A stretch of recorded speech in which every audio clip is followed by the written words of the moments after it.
네, 안녕하십니까. 명동에서 잔뼈가 굵은 한치호와 함께하는 명동 자본시장 시작하겠습니다.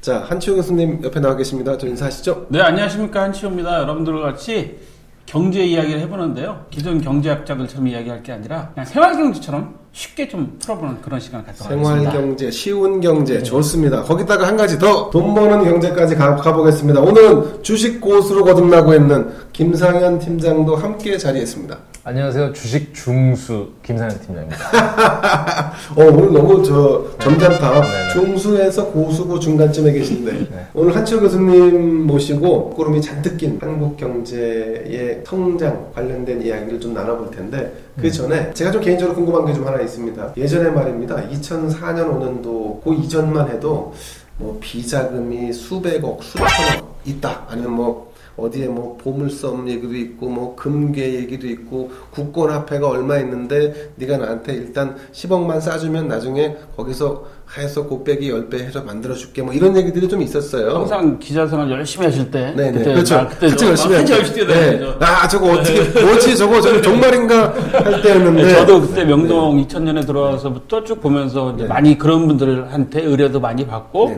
전화도 많이 받고 그런데 지금 솔직히 최근에는 어떤 일이 있었냐면 뭐 자 현금으로 좀 바꿔야 돼, 현금 바꿔야 된다, 뭐 이런 뭐를 현금으로 바꾸죠? 그러니까 현금을 이제 꼬리표 달린 자금으로 바꿔야 된다, 뭐 이런 전화도 왔었는데 현금을 꼬리표 달린 자금? 그러니까 지금 이제 우리가 이제 돈이 그 근거 없는 돈이 거래가 되면 FIU에서 매일 감시해서 네네. 그게 비자금이나 뭐 이런 그 범죄 자금 이런 거 다 하잖아요. 그런데 근데 현금 거래를 어떻게 하죠? 그게 은행이 통장으로 이렇게 이전이 되면 그래서 합니다. 그리고 지금 은행 가시면 1000만 원 이상 현금으로 찾으시면 그 고객 바로 알기 위해서 다 이거 돈 어디다 쓸 거다 이런 거 다 거기 입력을 합니다. 적죠. 네, 하기 때문에 지금은 이제 그런 일들을 할 수가 없는데 요즘에도 가끔 저한테 그런 전화가 오기는 해요. 근데 저는 그렇습니까? 저는 가끔은 그런 범죄나 이런 관련된 사람들하고는 안 만나는 게 제 원칙인데 그럼 그거를 또 잘 계도해서 올바른 방향으로 계도 인도 안 되고요. 돈 문제에 관한 안 되고요. 돈 문제 때문에 지금 뭐 전직 대통령 아드님들도 지금 막 싸우고 있잖아요. 그게 안 되기 때문에 돈 문제 때문에 재벌들도 싸우고 막 하니까 그건 쉽지 않은 상황인데 거의 뭐 저 사활을 걸고 싸우죠. 근데 저는 그거보다는 저희가 이제 배운 게 사기꾼을 만나야지 사기수법을 알아야지 사기를 안 당한다는 거예요. 가급적이면 많이 만나보는 스타일입니다. 뭐 그거야말로 지피지기면 네, 그렇죠. 뭐 이런 말씀 상대방을 알아야 되니까. 근데 2004년 5년에 뭐 전두환 전 대통령, 그러니까 전두환의 비자금이 현금이 어디에 얼마 있다. 뭐 경기도 모처에 있다. 거기 컨테이너 박스에 3개가 뭐 가득 들어있다. 컨테이너 박스에 10,000원짜리 가득 들어있다. 가득. 네, 저보고 그럼 도대체 얼마나 되는 겁니까 그게? 그 당시 한 4천억, 3천억 얘기했는데 4천억. 저한테 보러 가자고 저것만 바꾸면 우리도 한몫 작품 한다 그랬는데 저는 안 갔어요. 못 보셨나요? 왜냐하면 그거 본 사람 살려두겠어요. 이게 2004년 5년 어느 시점부터 갑자기 다 사라져버렸어요. 왜 사라진 거죠? 저는 그렇게 판단합니다. 2004년 5년에 갑자기 사라진 이유는 딱 이거예요. 그분들이 비자금이 진짜 있었다면 다 바꾼 거죠. 그 당시에는 이제 무기명 채권도 있었기 때문에 그래서 다 바꾼 거죠. 이제 그게 다 현상적으로 돌아간 거죠. 그중 99%는 사기 아니었을까? 저는 한 80% 정도만 사기고 정말 한 20%는 진짜로 있었던 거예요. 그게 저도 이제 나름대로 이제 검증을 해봤는데 신빙성 있는 것들도 있었거든요. 근데 저는 이제 그런 일에 끼면 안 되겠다. 그런 일 연루되면 가죠. 거기 없으셨을 수도 있겠네요. 비자금 하면 자주 썼던 게 정치권에서 회자됐던 게 CD라고 해서 양도성 예금증서 뭐 무기명 회사 근데 요즘은 이런 CD는 안 쓰잖아요. CD 이제 양도성 예금증서가 있긴 있는데 이제 과거처럼 지금 아까 말씀드렸지만 FIU나 이런 그 국제적으로 이제 그 비자금 뭐 테러자금 이런 범죄자금 그거는 국제적으로 지금 현재 다 각국이 공주에서 막고 있기 때문에 지금 그거는 사실은 하기가 힘듭니다. 지금 뭐 아까도 말씀드렸지만 은행 가서 1,000만 원만 현금으로 찾아도 지금 바로바로 오해해야 되는 그런 시기이기 때문에 현금으로 받는다는 거는 실제로 안 하고요. 제가 이제 실제로 현금을 이렇게 현송해 본 거는 시장에서 일하면서 한 2억 정도? 한 4억 정도 현송해 봤어요. 현금으로 갖다 줬다. 현금으로 운송했다. 그래서 배송. 한 5억 정도 그 당시 기억나는 게 한 5억 정도 해봤는데 그 골프 치는 그 무슨 배 보스턴 배? 예, 보스턴 거기에 10,000원짜리 딱 2억 들어가더라고요. 2억. 예, 그리고 어떤 은행 뭐 쇼핑백들이 있잖아. 예, 그 쇼핑백에 제가 그 당시 경험으로는 딱 넣으니까 1억이 딱 들어가고 한 5cm 남아요. 그럼 거의 신문지 딱 두 겹으로 딱 씌우면 이게 돈인지 뭐 은행에서 받아온 달력인지 알 수가 없죠. 궁금하다. 근데 2억 더럽게 무겁습니다. 엄청 무겁습니다. 뭐 그래도 들어보고 싶다. 그러니까 과거에 무슨 차떼기다 뭐 나는 그 거기보다 10%뿐이 10% 이상 안 그렇게 받았다는데 그분들 다 체력이 좋은 사람들이었습니다. 이거 날르려면. 자, 여기서 한 가지 발견. 정치인들 특히 이렇게 뭐 불법 정치자금 받는 분들 체력이 좋다. 체력이 좋다. 네. 허리가 좋아야 됩니다. 허리도 들어야 되니까. 예. 삐끗하면 가는 거죠. 그렇죠. 예. 네. 오늘 사실 저희가 나눠볼 얘기는 이제 대한민국 그 경제 성장률과 관련된 것이었습니다. 이 2분기 경제 성장률이 발표가 됐는데 마이너스 3.3%. 자, 이게 뭐 성장이 아니라 거꾸로 후진했다는 얘기죠. 앞으로 나간 것이 아니라. 그러면 1분기 때는 어땠냐? 1분기 때도 마이너스 1.3%가 뒤로 갔습니다. 앞으로 간 게 아니라. 자, 이렇게 17년 만에 이 2분기 연속 마이너스 성장. 자, 코로나 때문인가요? 잠시만 여기서 한 번만 끊겠습니다. 결정적인 순간에 끝내. 타이밍 좋아. 코로나 때문이기도 하지만 원래 어려웠습니다. 원래 어렵다는 걸 왜 말씀드리냐면 며칠 전에 이제 문재인 대통령도 3분기에는 이제 역전해서 좋아질 거라고 말씀하셨는데 이미 후퇴를 했기 때문에 그 후퇴 상태도 당연히 좋아져야 되겠죠. 바닥에서는 올라가야 되는 것이고 보통의 이제 코스닥이나 모든 회사 기업의 CEO들이 이제 처음 부임하면은 와 과거에 너희들이 영업했던 실적은 그거 다 허수야. 그래놓고 실적을 최대한 떨어뜨려요. 그런 다음에 이제 자기 이제 임기 동안에 실적을 쫙 올리죠. 그래서 이제 그 실적을 임기 끝날 때쯤 이사회에다가 주주총회에다가 나 이거 실적을 올렸습니다. 몇 프로 성장했습니다. 이렇게 보여주는 그런 셈이라고 이제 보시면 될 것 같고요. 저는 지금 왜 말씀드리냐면 2020년 경제표가 있습니다. 여기 보면 이게 그 연합통신에서 경제 전망한 그 내용이에요. 이게 작년 12월 19일자입니다. 12월 19일자. 쫙 비교가 되어 있습니다. 정부에서 한 거, 그 다음에 한국은행, 국제통화기금, 뭐 경제협력기, OECD, 개발연구원, 경제성장률 전망을 기관별로 한 걸 쭉 돼서 마지막에는 한국경제연구원, LG연구원, 뭐 현대경제원까지 쭉, 산업연구원까지 쭉 다 들어가 있어요. 여기 보시면 2019년에 예상치가 정부는 2%였고 2020년에는 2.4%였어요. LG가 1.8%였어요. 1.8%. 정부 이게 2020년 예측한 건가요? 예, 그렇죠. 그러니까 정부 예상치하고 0.6% 차이 나는 거죠. 이때는 코로나가 몰랐죠. 막 이렇게 시작이 완전히 안 될 때였고요. 그렇죠. 그 다음에 또 하나 또 재밌는 거 보여드리면 이것도 그 사진이 돼 있어서 이게 이제 2020년 6월 1일 날 그 연합에서 기관별 또 하반기 경제 지표 뭐 전망률 이렇게 해놓은 거를 연합에서 한 건데 그 당시에는 정부가 6월 1일 날 정부가 올해는 0.2% 성장한다고 했고요. 2020년 예상을 했고요. 그 다음에 LG는 아예 전망을 안 했습니다. 이때까지 전망 나온 데만 있고요. 혼날까봐. 비관적인 전망했다고 혼날까봐. 여기 한국은행 마이너스 0.2%를 했고. 그 IMF는 마이너스 1.2%. 어느 12%인 줄 알았네. 마이너스 1.2%. 금융연구원은 0.5%. 현대경제연구원은 0.3% 신장으로 제일 좋게 했어요. 제일 좋게 했고요. KDI가 0.2%였습니다. 요즘 KDI가 잘 못 맞히는 느낌도 없잖아 있어요. 한때는 뭐 대한민국 대표했던 곳인데. 저는 개인적으로 볼 때 이런 기관들이 그 입장에 따라서 이 경제 전망이 다 틀리다는 거는 좀 문제가 있다고 보여지는 거죠. 그래서 항상 이걸 볼 때 국책연구기관하고 민간연구기관하고 왜 갭이 나는가를 좀 고민해봐야 됩니다. 정부 입맛에 맞게끔 하는 거 아니냐 뭐 이런 거 들어가고 이 말씀을 왜 드리냐면. 제가 그래서 이제 LG연구원에서 나온 그 2020년 경제 전망 원래 요즘에 그런 식 많이 나오잖아요. 2020년 뭐 경제 트렌드, 대전망, 대전망 이런 책도 많이 나오고 뭐 신문사들 진짜 읽기 싫은 책들. 신문사들도 많이 나오고 어느 교수님도 매년마다 그 쓰시고 막 이런 분들이 계시더라고요. 근데 저는 안 읽어봅니다. 요즘 뭐 대 예측. 근데 대 예측이 맞지 않아요. 네, 그렇죠. 원래 맞지 않는다. 지금 유일하게 맡고 있는 게 뭔지 아십니까? 인구 전망만 맡고 있어요. 뒤로 떨어지는 인구가 계속 뒤로 밀리는 것만 지금 맡고 있습니다. 네. 그걸 정확하게 좀 맡고 있고 생산 가능 인구가 좀 줄고 있다는 거죠. 그거는 예측하기 너무 편하죠. 그 통계가 다 있는 거니까요. 그래서 작년에 그 LG가 가장 지금 낮게 예측한 LG가 한 거 보면 국내 경기 전망만 보면 이렇게 돼 있어요. 경기 흐름을 세계 경기 둔화에 따른 수출 부진 지속 소재목만 보면 수출 부진 여파가 고용을 통해 내수로 확산.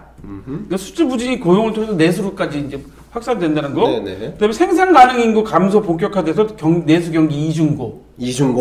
내수 경기가. 그렇죠. 네. 그다음에 디플레이션 리스크 확산. 디플레이션 우려도 있다. 그다음에 수요 부분 면에서 수출 물량 감소. 수출도 감소하고. 네. 그다음에 설비 투자. 불확실성이 내년에는 어떻게 될지 모르겠다. 설비 투자 덜 한다. 이게 2019년에 한 거예요. 가을에. 우리 예산을 미리 짜잖아요. 그렇죠. 정부 예산 지금 한참 지금 내고 막 예산 세울 때잖아요. 지금 막 부처에서 막 지금 수합해서 결산 보고 그렇기 때문에 지금 이제 각 부처에서는 각 예산 부서에서 수집하고 거기서 다시 맞습니다. 기재부로 이제 보내는 지금 그 시기니까 그때 전망은 거의 비슷하겠죠. 그다음에 건설 투자는 주택 건설 투자가 큰 폭으로 감소하면서 내년에는 하향세에 이어질 것. 왜냐하면 공급 대책이 없었거든요. 작년에. 그다음에 민간 소비에서는 임금 상승세 둔화, 생산 가능 인구 감소로 부진 예상인데 여기서 우리가 중심을 봐야 될 게 아까 인구에 말씀드렸지만 생산 가능 인구가 감소한다고 그랬어요. 거기 중심적인 게 뭐냐면 소비 중심축인 30, 40대 인구가 줄어든다는 거죠. 그래서 2020년에는 소비 30, 40대 인구가 1.4%가 줄어드는 걸로 좀 추정이 됐어요. 1.4%. 1.4%. 근데 인구가 1.4% 좀 어마어마하게 큰데 그죠. 특히 30, 40대 인구 생산을 열심히 해야 될 활동 인구들이 줄어드는 거죠. 그러면 이분들이 소비가 줄어들면 뭘 안 할까요? 물건을 안 사죠. 가전제품도 안 사고 돈을 덜 쓰죠. 자동차도 안 사고 내수가 죽어 소비를 떨어뜨리는 게 되거죠. 심지어는 주식도 안 사죠. 의류 되는데 정부는 고령화 때문에 지출을 많이 해야 된다. 저출산 기조 확산이다. 뭐 이런 것들이 현재 금년 경기 어려운 점을 전망을 했어요. 그랬군요. 근데 교수님 혹시 강의하실 때도 이렇게 하십니까? 네. 재미없어요. 내가 볼 때는 재미없어요. 이건 너무한 거 아니냐고. 실제로 저도 회사에서 저희 직원들한테 이런 얘기를 합니다. 우리는 코로나가 아니어도 어려웠다. 그렇지. 근데 코로나로 더 어려워진 코로나로 거죠. 더 어려워졌다. 그래서 모든 지금 제가 불만스러운 게 뭐냐면 정부나 민간이나 모든 사람들이 다 코로나 때문에 코로나 때문이라고 이야기한단 말입니다. 그렇죠. 특히 정부가 면피를 확실하게 하는 거죠. 코로나 때문이라는 말을 하지 말고 코로나가 아니어도 우리는 어려웠다. 그럼 우리는 과연 어떤 대책을 그때 갖고 있었는가? 그 얘기를 좀 해야 된다는 얘기죠. 청와대와 그 주요 부처에서 어떤 특단의 대책 같은 거는 갖고 있지 않았던 것 같아요. 냉정하게 말씀드리면 이제 문재인 대통령이 3분기는 이제 성장할 거다. 이제 자신 있다라고 이제 말씀하시는데 그 국민들한테 어떤 희망을 주는 거는 괜찮아요. 희망을 주는 건 괜찮은데 그게 이제 피부로 와서 닿아야 된다는 얘기죠. 피부로 와서 닿아야지 그 말에 공감하고 뭔가 희망을 갖는데 그게 이제 희망이 현실이 안 되면 그게 고문이죠. 그게 이제 거꾸로 가죠. 그 실망이 더 커지는 거죠. 그렇죠. 그건 이제 희망을 이만큼 갖다가 기대치이 이만큼이었는데 그게 안 되면 실망감은 더 2배로 확 떨어지는 거죠. 배신감이라고 표현합니다. 그렇죠. 그렇다면 그런 게 있어서 저는 걱정스러운 게 그거 희망을 주는 건 좋은데 지금 미국 같은 경우도 120조 달러인가 지금 재정 투자해서 지금 경기 살리겠다고 막 난리치고 있고 우리나라도 재정 투자했는데 예산이 부족해서 지금 올해 세제 개편안 보면 세금이 너무 많이 올랐다. 그래서 사람들이 막 모여서 1,500명 주말에 모였다고 전 뉴스 보니까 1,000명 모였다는 거 아니에요? 어느 뉴스 보니까 1,500명 1,000명 다 틀려요. 그것도 또. 그건 현 정권의 비판적인 집회는 항상 축소 보도가 됐죠. 근데 항상 그분들은 이제 주로 이제 세금 관계에 대해서 나오신 분들이죠. 신발 던지고 이랬다고 하는데. 특히 부동산. 그러니까 집 하나 있는 게 죄냐 이런 얘기 막 했다고 하는데. 이 나라가 네 거냐. 아무튼 그래서 가장 중요한 문제가 무엇을 말씀드리고 싶은 거냐면요. 그 경제 성장률 다 희망고문도 하시는 건 좋은데 정확하게 코로나 때문이라는 핑계를 다 안 듣는 게 있어요. 저 회사에서 직원들한테도 야 우리 회사 원래 어려웠어. 코로나 때문이 아니야라고 제가 직원들을 다그치거든요. 역시 훌륭해. 왜냐하면 항상 이 경제나 이런 걸 긴장감을 놓치시면 안 돼요. 그렇죠. 국방 안보나 경제 문제는 죄송하지만 이런 문제들은 긴장감을 늦추는 순간에 무슨 사고가 터집니다. 그렇죠. 지금 국방 문제도 뭐 다시 월북한 사람도 있다고 그러잖아요. 그러면서 긴장감이 늦춰지니까 그런 일들이 생기는 거예요. 예. 틈이 생기는 거죠. 그리고 마찬가지 경제 문제도 마찬가지예요. 지금 조금 좋아졌다고 이거를 놓치는 순간 큰일 납니다. 우리 그 장사하시는 분들 보면요. 진짜 그 오래된 노포 식당들 보면 항상 주인이 나와서 앉아서 긴장감을 좋은 분들 갖고 있죠. 맞아요. 조금 잘 된다고 주인이 가서 뭐 가게도 잘 안 나오고 손님들하고 그런 가게는 길게 못 가죠. 고래 못 가면 우리 많이 가죠. 봤습니다. 많이 봤기 때문에 항상 긴장감 갖고 있잖아요. 그래서 그 잘 되는 그 노포 오래된 식당일수록 계속 새로운 메뉴도 만들고 본인들이 계속 밤새 가면서 며칠씩 만들고 긴장감 안 늦추고 있잖아요. 그렇죠. 손님들은 어떤 걸 좋아할까? 손님들이 싫어하는 심지어는 그 성공한 컵밥으로 성공한 미국에서 한국 청년들이 컵밥으로 성공한 친구들은 매일 쓰레기통을 뒤졌다는 거예요. 왜요? 미국 사람들은 왜 우리 컵밥을 남겼을까? 어떤 걸 남겼을까를 찾는 거죠. 그럼 이 사람들이 입맛에 안 맞는 게 뭔가? 그걸 찾게 돼서 그거를 보완한 거죠. 저기 컵밥 얘기하시니까 배가 고파지죠. 예. 자, 요즘 젊은 분들은 이제 정부가 하는 일 중에 가장 신뢰할 수 없는 얘기가 경제와 관련된 얘기라고 이렇게 해요. 뭐 이를테면 지금 문재인 대통령이 3분기에는 분명히 좋아질 거야라고 얘기하지만 김 팀장 이거에 대한 신뢰도가 우리 지금 시민사회에 있나요? 거의 뭐 제로라고. 그러니까 여기에 누가 대통령이 경제 좋아진다 했으니까 이제 뭐 예를 들면 주식 사야 돼, 뭐 해야 돼 그렇게 하나요? 사실상 뭐 소득 주도 성장, 소주성이라고 하죠. 소주성의 정책이 실패하면서 그 이후에는 어떤 경제나 부동산 정책 관련해서 나오는 메시지에 대해서는 이미 신뢰를 거의 잃었다고 보면 될 것 같습니다. 그렇죠. 예. 진짜 핵심은요. 진짜 제가 이제 걱정스러운 게 3분기에 분명히 확실하게 성장을 많이 할 거라고 얘기했는데 3분기 결과가 나왔을 때 안 좋다. 그때는 어떻게 할 거냐? 4분기를 기다리라. 뭐 이렇게 하겠죠 또. 정부는 책임이 없으니까. 무책임하니까. 네. 최고. 너무 4분기를 기다려라. 너무 공감돼서 깜짝 놀랐어요. 와. 이게 진짜 저는 알고 보니 좌파 민주주의. 저는 좌파고 우파고가 중요한 게 아니라 국민 민생이 중요하잖아요. 그렇죠. 저는 그래서 말씀드리고 지금 아까 젊은이들 말씀하셨잖아요. 지금 저희 아들도 이제 24살인데 알바 자리가 없어요. 알바. 그쵸. 알바 자리가 없어요. 시간당 임금도 아니 올라가기 때문에.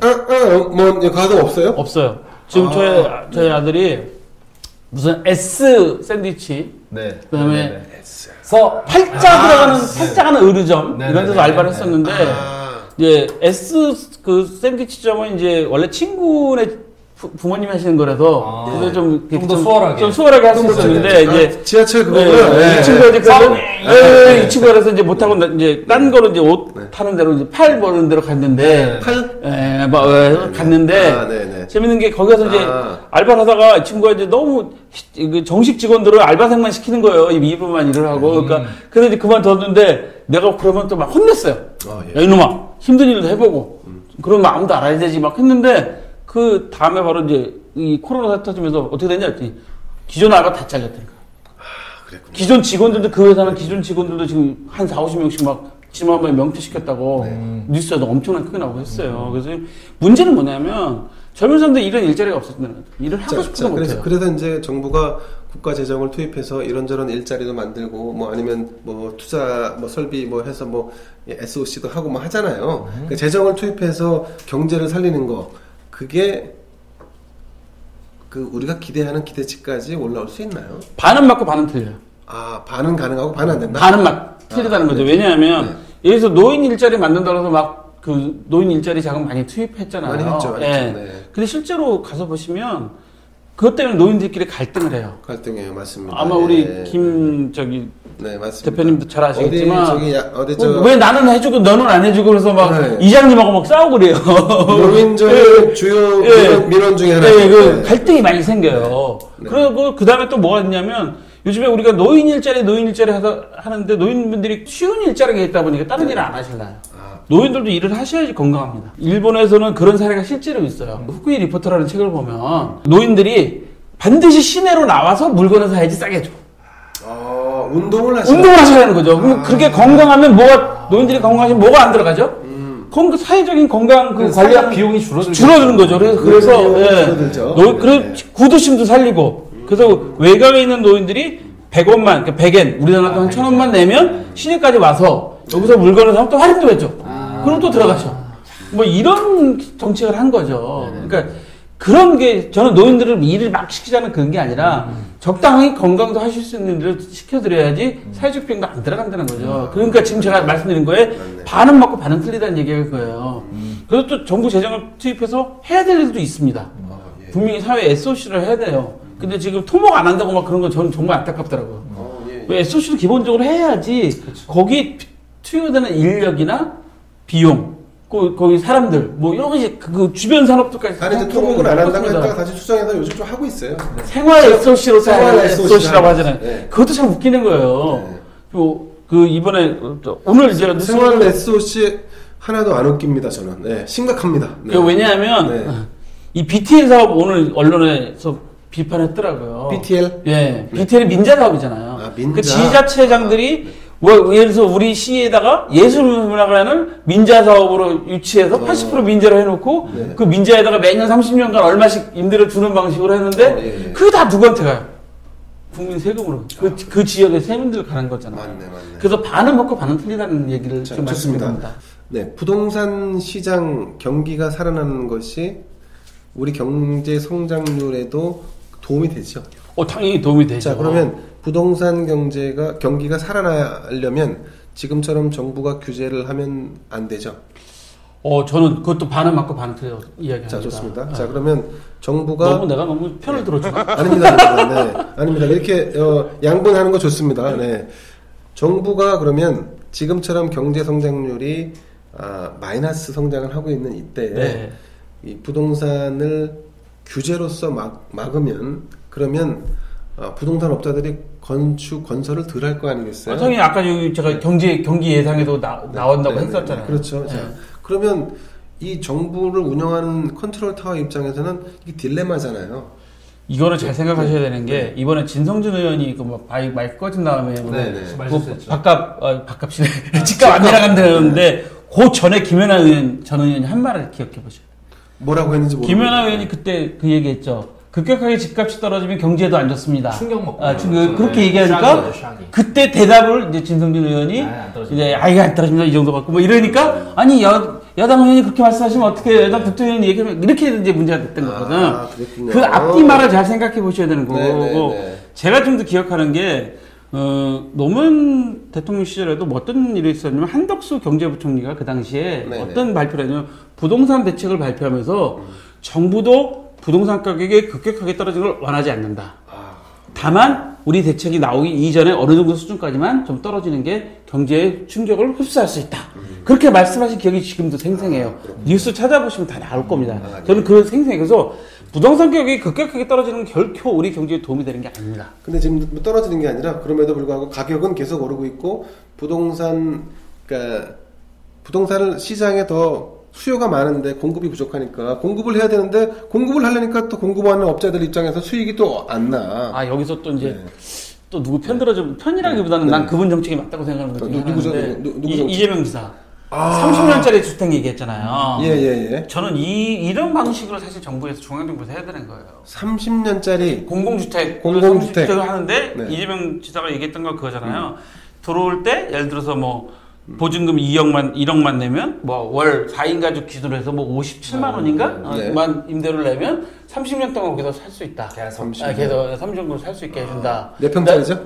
그게 24평 기준이니까 4인 가족 기준이었으니까 4인 가족이 24평에 살기 있습니다. 가능해요. 요즘 설계는 워낙 잘 빠져서 그런가요? 요즘 설계는 요즘 설계를 잘 하고 해서. 그럼 24평에 살고 계신가요? 제가 24평에 살고 있습니다. 살고 계시는 분들 몇 평 사십니까? 20평. 저는 사업보다 많이 가죠. 아무튼 왜냐하면 그런 방식으로 공급을 해줘야지 아니 집 필요 없는 사람들은 집에 대한 수요를 안 가질 거 아니에요. 그렇죠. 그러면 당연히 수요가 줄어들면 어떻게 될까요? 수요가 줄어들면 당연히 가격이 가격이 떨어지겠죠. 네, 그래서 이런 공공주택을 사실은 저는 개인적으로 서울 시내뿐만 아니라 자, 그럼 서울 시내 어디에 지으면 좋을까요? 서울 시내요? 공공택지 많죠. 지금 네. 생각해보세요. 행복주택 진다고 그럴 때 네. 목동에서 어떤 일이 일어났죠? 대모하고 난리 났죠. 짓지 말라고요? 강서구청장들 막 아니 대모하고 여기다 이런 걸 짓냐고 집값 떨어지게. 죄송하지만 그것도 국민들의 문제인 거예요. 야, 제가 사는 지역의 오리동 쪽에는 그 철도부지 옆에다 행복주택을 졌어. 네네. 참 깨끗하고 보기 좋고 거기에 문화시설도 들어가 있어요. 그런 활용할 수 있는 공공부지들이 꽤 있습니다. 저는 뭐 태릉 골프장 그 육사 뭐 이전식 네네. 이거 반대예요. 골프장도 그린벨트입니다. 그렇죠. 어떤 형태가 됐건 그린벨트는 한 평도 1제곱미터도 훼손시키면 안 돼요. 후손들한테 물려줄 중요한 자산입니다. 지금 우리가 환경보호 운동을 왜 하고 탄소 줄이기 운동을 왜 하고 지금도 내연기관차는 2065년부터 35년인가부터는 등록 못하게 지금 왜 그럴까요? 공해 문제나 자연보호 문제 때문에 심각하니까 기후 문제 지금 심각하잖아요. 그렇죠, 비 갑자기 그렇죠. 뭐 부산에 어느 날 갑자기 200mm가 갑자기 떨어져 이번에 뭐 피 많이 받쳐서 이런 일이 왜 생겼을까요? 그런 것 때문에 그런 거잖아요. 중국도 그러고 일본도 난리 났잖아요. 샤샤 때문에 좀 난리 났잖아요. 그런 게 왜 생기면 우리 후손들한테 그런 걸 물려줘야 되면 그렇죠, 맞습니다. 우리가 그린벨트는 1제곱미터도 훼손해서는 안 됩니다. 그리고 아까 공공경제 말씀하셨잖아요. 그럼 요즘에는 동사무소를 줬더라도 한 10몇 층으로 줘요.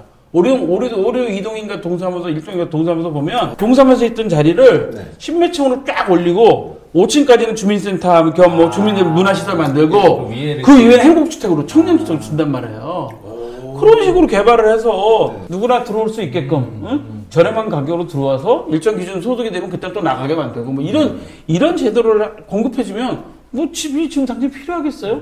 사실 저만 해도 집 그렇게 크게 뭐 저기가 없어요. 용도가. 왜냐하면 아이들 다 크고 이제 다 나가면 사실 살아야 혼자나 1인 가구나 2인 가구가 대부분이잖아요. 근데 큰 집들은 그게 필요 없다고. 그러니까 살기 편한 집, 교통 좋은 집만 마련해주면 그건 얼마든지 할 수 있습니다. 죄송한 말씀이지만 그렇죠. 지금 뭐 용산 저기 기지, 용산 그 차량 기지 자리 지금 용산 개발 못해서 비어있는 땅이잖아요. 거기다가 비싼 저기 주택 질러 하지 말고 정말 서민들을 위한 주택을 한번 다시 한번 줘본다고 생각해보세요. 얘기하다 보니까 한국경제, 먹구름이들이 온 한국경제에서부터 시작해서 부동산 대책까지 나왔습니다. 예, 이거 뭐 만약에 한치호 교수님이 하자는 대로 하면은 조금 좀 부동산 관련된 공급 부족 현상이 좀 풀리지 않을까 뭐 이런 생각 듭니다. 좋은 말씀해주신 한치호 중앙 인터빌 상무님이시자 여주대 겸임교수이신 한치호 교수님께 감사의 말씀을 드리겠습니다. 감사합니다. 자, 고맙습니다. 고맙습니다. 네.